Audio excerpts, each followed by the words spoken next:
Hello. I just finished watching The Green Hornet, directed by Michel Gondry and starring Seth Rogen, Jay Chow, and Cameron Diaz and Christoph Waltz. My reviews have been running a little bit long, I feel, so I'm just going to kind of skip the synopsis portion. I suppose you basically know that it's a superhero movie, and Seth Rogen plays the Green Hornet, who is kind of like an anti-type of hero, but his sidekick is played by Jay Chow. That's pretty much the extent of that I'm going to actually go into regarding the synopsis.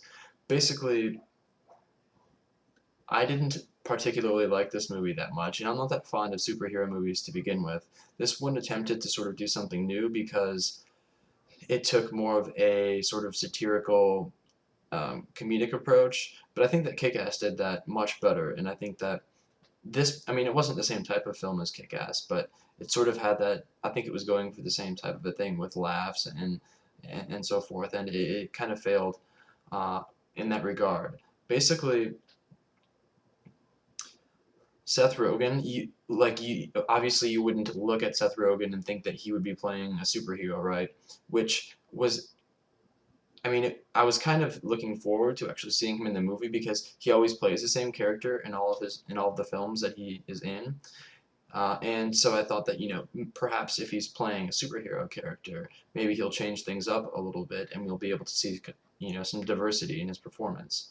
But unfortunately, that wasn't the case. And essentially, it's the same Seth Rogen just playing a superhero or a pseudo superhero, I guess you could even say.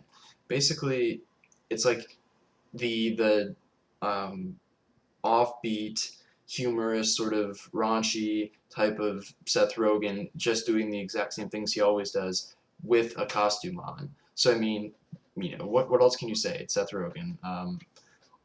I actually thought that the supporting character, his sidekick, Jay Chow, was John Cho. I think it's John Cho, the guy that played in Harold and Kumar Go to White Castle. And so the entire time I thought that this was him, and then I actually looked it up afterwards. I'm like, it's not the same guy because the accent that he has, it's like a Chinese accent, and it was actually believable. But apparently he's really from China and he's actually Chinese, so that actually made sense. Cameron Diaz, I suppose for the most part, it's Cameron Diaz again. Basically, everyone is just playing the same person that they generally play. Cameron Diaz, she plays kind of the love interest. The interesting thing that I actually kind of liked was that there wasn't really a love interest. I mean, she played that part, but um, she basically was just rejecting the both of the two leads the entire time, which was kind of different and it was kind of amusing. Christoph Waltz was okay. He plays the antagonist, the villain, if you will, and there were a few scenes where I thought that I laughed. Although some of them were just kind of over the top. Michel Gondry, the strange thing about this is that I found that each film that he does, they get progressively worse. So he did Eternal Sunshine of the Spotless Mind, then he did The Science of Sleep, then he did, um, I think, Be Kind, Be Kind, Rewind, and he just recently did something else. But they just seem to be getting worse and worse, which is kind of, uh, yeah, it's kind of disconcerting, I suppose. I'm not exactly sure where he's going to be taking it next, but I mean, you could see some Gondry elements in the film, but they didn't really work out because he directs a lot of music videos, and so they had different cuts where there would be like four different scenes, or the screen would be split into four different scenes from different angles, and then you would have all this fancy editing with all of these special effects and so forth. It didn't really work, at least it didn't for me.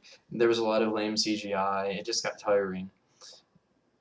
There were stupid cuts of like having strange red viewing things going on, and some things were green for no reason other than just the fact that they just wanted to make it look cool. So overall, that was really lame. I would say that overall, I would probably give it 2.5 out of 5 stars. There were a few laughs. Some of the action sequences were kind of were kind of funny and entertaining in their own way, but again, it's not really anything that you haven't already seen, so I can't recommend it. If you're a huge fan of the superhero genre, you might want to check it out. If you're a fan of the original comic, I don't exactly know anything about it, but I would assume that it probably is much different than this. Probably don't check this out. If you're a Michel Gondry fan, don't check this out. That's pretty much all that I have to say about it, though. So.